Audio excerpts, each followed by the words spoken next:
kakargahan eh. Sa may delta lang. Tapos dito tong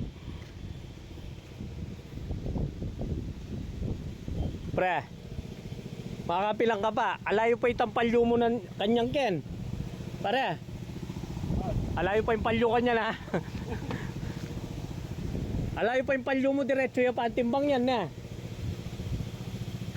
Pre, nakita mo bibagsak kanina nung mukya ko pa. Utana pala.